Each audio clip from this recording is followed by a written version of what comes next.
नमस्कार, मी वैष्णवी राऊत एनडीटीव्ही मराठीच्या या बातमीपत्रामध्ये आपल्या सगळ्यांचं स्वागत करते आणि आताच्या क्षणाची सगळ्यात मोठी बातमी राज्याच्या राजकारणातून आपण ऐकतोय। राष्ट्रवादी शरदचंद्र पवार पक्षाला काँग्रेस सोबत घेण्याच्या हालचाली दिल्लीत जवळपास पूर्ण झाल्याची आता माहिती आहे आणि दिल्लीतील वरिष्ठ पातळीवरील विलीनीकरणाची चर्चा सकारात्मक झालेली आहे। एनडीटीव्ही मराठीला विश्वसनीय सूत्रांनी दिलेल्या माहितीनुसार शरद पवार गटातील जे आमदार आणि खासदार काँग्रेसमध्ये येण्यास तयार आहेत त्यांना दिल्लीतून हिरवा कंदील मिळालेला आहे। तर या घडामोडीमुळे राज्याच्या राजकारणात मोठा भूकंप होणार हे नक्की आहे। आता याबाबतची अधिकृत घोषणा कधी होते याकडे सगळ्यांचं लक्ष लागलेलं आहे। आपल्या प्रतिनिधी जुई जाधव आपल्या सोबत जोडल्या गेल्या आहेत। जुई, काय सांगाल, सविस्तर माहिती, नेमकं शरद पवार गटात सुरू काय? वैष्णवी, शरदचंद्र पवार पक्षाचे 2 गट झाले आहेत आणि एका गटाची अशी मागणी आहे की आपण काँग्रेससोबत विलीन व्हावं, म्हणजे जो आपला मूळ पक्ष होता तो, आणि दुसऱ्या गटाचं असं म्हणणं होतं की आपण एनडीए सोबत जावं, म्हणजे सत्तेत सामील व्हावं। परंतु आता जी माहिती आपल्याला म्हणजेच एनडीटीव्ही मराठीला विश्वसनीय सूत्रांनी दिली आहे त्या माहितीनुसार दिल्लीत जवळपास या सगळ्या घडामोडी आता पूर्ण झाल्या आहेत। जे राष्ट्रवादी शरदचंद्र पवार पक्षाचे आमदार आणि खासदार काँग्रेसमध्ये विलीन होण्यास तयार आहेत त्यांना हिरवा कंदील हा काँग्रेसच्या हायकमांडने दिला आहे। अच्छा, आणि यासाठी शरद पवार यांची देखील खरं तर यांचा देखील कुठलाही आक्षेप नसल्याचं आपल्यापर्यंत माहिती आहे।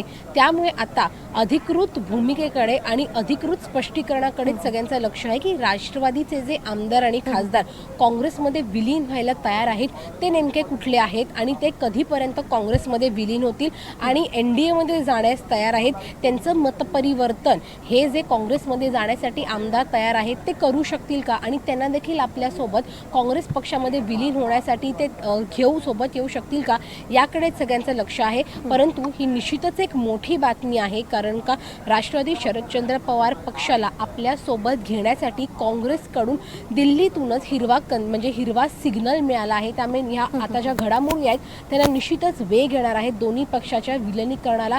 परंतु याची अधिकृत जी घोषणा आहे ती अद्यापही होणं बाकी आहे। त्यामुळे या ज्या सगळ्या घडामोडी आहेत त्या कितपत वेगाने घडतायत याकडे सगळ्यांचं लक्ष आहे, कारण का नेमके कोणते आमदार काँग्रेसमध्ये यायला तयार आहेत आणि कोणते आमदार एनडीएमध्ये जायला तयार आहेत याची अजूनही अधिकृत यादी यायची बाकी आहे आणि त्यानंतर या ज्या सगळ्या घडामोडी आहेत विलीनीकरणाच्या त्याला वेग येईल। वैष्णवी, अर्थातच जुई, पण या संदर्भात शरद पवार यांच्याकडून काही प्रतिक्रिया आलेली आहे का? कारण ते पक्षश्रेष्ठी आहेत, पक्षाचे अध्यक्ष आहेत आणि अशा वेळी त्यांचं नेमकं काय मत आहे? त्यांनी यावर काही प्रतिक्रिया दिली आहे का? जी माहिती आपल्याला विश्वसनीय सूत्रांकडून मिळाली आहे त्या माहितीनुसार शरद पवार देखील या सगळ्यासाठी तयार आहेत। म्हणजे जर काँग्रेससोबत विलीन व्हायचं आहे आणि भाजपला शह द्यायची असेल तर शरद पवार देखील काँग्रेससोबत जाण्यास तयार आहेत। खरं तर आधीच हा मूळ काँग्रेस पक्ष होता, त्यानंतर राष्ट्रवादी काँग्रेसची स्थापना झाली, त्यामुळे सगळ्यांना घेऊन मूळ काँग्रेसमध्येच वापसी करायची आणि भाजपला शह देण्यासाठी शरद पवार तयार आहेत। परंतु त्यांच्याच पक्षातील काही आमदार आहेत, काही खासदार आहेत जे एनडीए म्हणजेच सत्ताधारी बाकावर जाऊन बसायला तयार आहेत, कारण का त्यांचं म्हणणं आहे की अजित पवार देखील दोन्ही पक्षाचं विलीनीकरण करून एनडीएमध्ये जाण्यासाठी तयार होते आणि विरोधी बाकावर बसून आपली कामं होत नाही, मतदारसंघाला निधी मिळत नाही, मतदारसंघाची कामं होत नाही, त्यामुळे आपण एनडीए पक्षात जाणं अजून चांगलं राहील। परंतु आता शरद पवारांचं देखील हेच म्हणणं आहे की आपण काँग्रेससोबत जावं। आता त्यांच्यासोबत नेमके त्यांचे किती आमदार आणि खासदार येत आहेत हे येत्या काही काळामध्ये स्पष्ट होईल। वैष्णवी, अर्थातच जुई, आपण अशा सोबत राहा, आपल्याकडनं अपडेट जाणून घेत राहू। तुर्तास आपल्या प्रेक्षकांसाठी सगळ्यात महत्त्वाची बातमी म्हणजे शरद पवारांच्या राष्ट्रवादीमध्ये आता 2 वेगवेगळे मतप्रवाह पाहायला मिळत आहेत। एक गट म्हणतोय की आपण सत्तेसोबत जायला हवं, म्हणजे अजित पवार यांच्यासोबत जायला हवं। दुसरा गट हा काँग्रेसमध्ये जाण्यास, विलीन होण्यास म्हणतोय। शशिकांत शिंदे आपल्यासोबत जोडले गे आहे। शशिकांतजी, एनडीटीव्ही मराठीवरती आपलं स्वागत। जी बातमी आपण सध्या ऐकतोय की शरद पवार गटामध्ये 2 मतप्रवाह आहेत, याबद्दल आपण काय सांगाल? यात किती तथ्य आहे? अशा प्रकारची कुठलीही चर्चा नाही।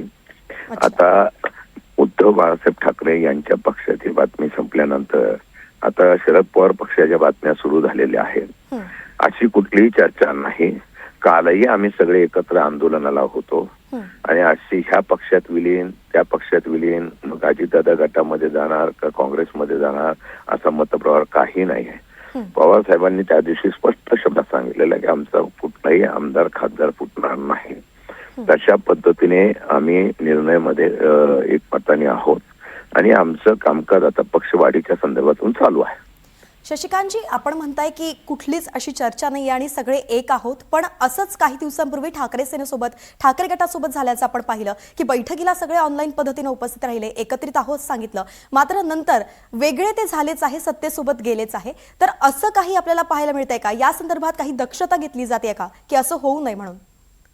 असं कुठल्याही प्रकारचं काही झालेलं नाही. मी परत सांगतो आणि अशा प्रकारची चर्चा नाही आमच्याकडे. आम्ही सगळेजण एकत्र आमदार खासदार बसतो, चर्चा करतोय, अशी चर्चा कुठे आम्हाला दिसलेली नाही, झालेली आहे. त्यामुळे मला वाटत नाही की अशा चर्चेला कुठलं महत्व द्यावं. जे नाही चर्चा त्या चर्चेच्या मध्ये कुठल्या प्रकारचे हे करणं योग्य नाही असं मला वाटतं. धन्यवाद शशिकांतजी, आपण NDTV मराठी सोबत सगळं सविस्तरपणे सांगितलंय. तर एकंदरीतच आपण पाहतोय की शरद पवार पक्षाचे जे प्रदेशाध्यक्ष आहे शशिकांत शिंदे यांनी सांगितलंय की अशी कुठलीही चर्चा नाहीये, आंदोलनाच्या वेळी सुद्धा आम्ही सगळे एकत्र आहोत आणि आम्ही आता पक्षवाढीसाठी खरं तर प्रयत्न करत आहोत असा त्यांनी दावा केलेला आहे. पण पाहावं लागेल की नेमकं राजकारणामध्ये काय होतंय, कारण की काही दिवसांपूर्वीच ठाकरे गटासोबतही असं होताना संपूर्ण महाराष्ट्रानं संपूर्ण देशानं पाहिलंय.